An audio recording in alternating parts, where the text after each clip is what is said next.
تفتكر ازاي البنوك بتكسب مليارات كل سنة؟ هل عندها منجم ذهب ولا بتعمل مشاريع سرية محدش عارف بيها؟ الحقيقة الصادمة إن البنك بيكسب من نفس الفلوس اللي أنت حاططها عنده، يعني أنت اللي بتديله الفلوس وهو بيستثمرها وياخد المكسب. بس السؤال هنا، ليه ما تعملش زيه بالظبط؟ ليه ما تبقاش انت اللي بتكسب بنفس الأداة اللي هو بيستخدمها؟ في الفيديو ده هقولك على سر محدش بيقوله، ازاي تستثمر كأنك بنك بخطوات آمنة وواقعية وبنفس الراحة اللي بتعيشها لما بتحط فلوسك في شهادة أو وديعة. بس الفرق الوحيد إن المرة دي انت اللي بتكسب زي البنك مش العكس. هات ورقة وقلم لأنك هتطلع من الفيديو ده حرفيا بخطة تنفيذ تقدر تبدأ فيها من النهاردة.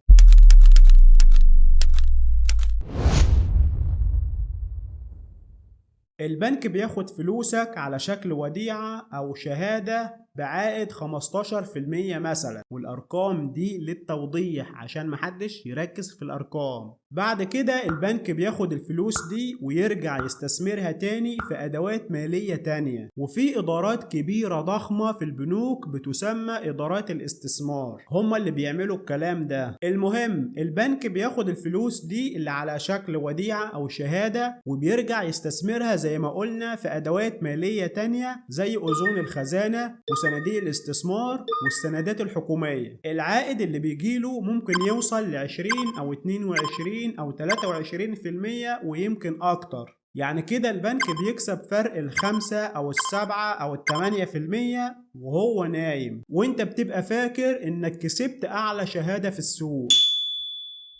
الخبر الحلو بقى ان الادوات دي مش حكر على البنوك، والله مش حكر على البنوك. انت تقدر تشتري نفس الصناديق دي بنفسك لكن من الباب الصح.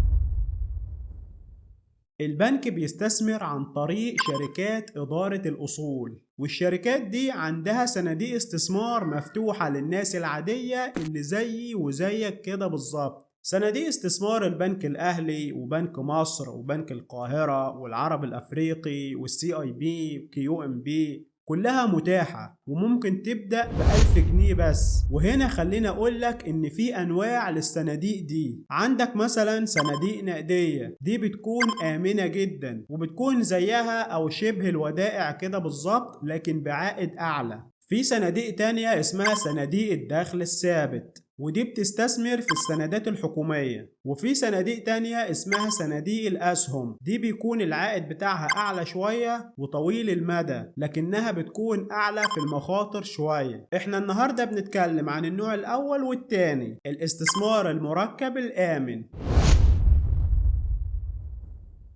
نفرض دلوقتي إن معاك 100,000 جنيه، لو حطيتهم في شهادة 15% مثلا، يعني كده هتكسب 15,000 جنيه في السنة. لكن لو دخلت صندوق دخل ثابت بيحقق مثلا 18% سنويا، فانت كده كسبت 18,000 جنيه في السنة وبنفس ال100,000 جنيه هم وبدون مجهود وبنفس الأمان تقريبا. يعني الفرق 3000 جنيه سنويا، يعني في خلال 10 سنين مثلا هتكون كسبت فرق زيادة 30,000 جنيه من نفس الفلوس ومن غير ما تزود ولا جنيه على رأس المال. بس المفاجأة الأكبر ودي بقى الزتونة بتاعت الموضوع، إنك لو بتعيد استثمار العائد ده كل سنة، يعني بتخليه يتراكم، هيشتغل عليك مفهوم اسمه العائد المركب أو العائد التراكمي. وال100,000 جنيه ممكن يبقوا 200,000 جنيه في خلال 10 سنين أو أقل. وده هو سحر الاستثمار البنكي المعكوس.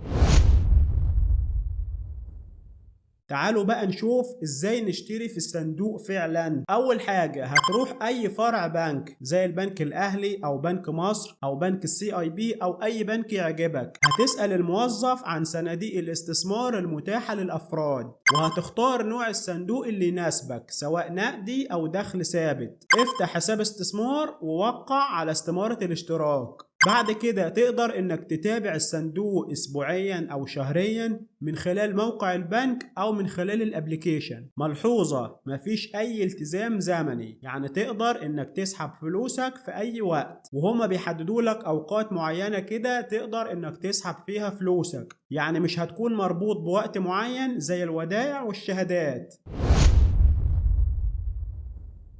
تعالى بقى أقولك على السر اللي هيخليك تبدأ تبني ثروة حقيقية. السر مش إنك تختار الصندوق الصح وخلاص، لكن السر إنك تخلي العائد اللي بيجيلك منه يروح تاني للصندوق نفسه، وتكرر الحركة دي شهريا أو ربع سنويا. دي الطريقة اللي بتخلي الأغنياء يضاعفوا فلوسهم من غير ما يزودوا رأس المال، وانت تقدر تعمل نفس الفكرة دي بالظبط. يعني ببساطة خلي أرباحك تشتغل عندك كأنها موظف جديد بيجيب لك فلوس وأرباح كل شهر. خلاصة الكلام يا صديقي إن البنك بيكسب منك لأنه بيستخدم فلوسك في أدوات آمنة. الأدوات دي متاحة ليك انت كمان من خلال صناديق الاستثمار. اختار صندوق نقدي أو صندوق دخل ثابت، وهتستثمر بنفس مستوى الراحة وبعائد أعلى من الودائع ومن الشهادات كمان. وما تسحبش العائد بتاعك، خليك ناصح وخلي العائد يشتغل تاني، وابدأ رحلة الثراء المركب.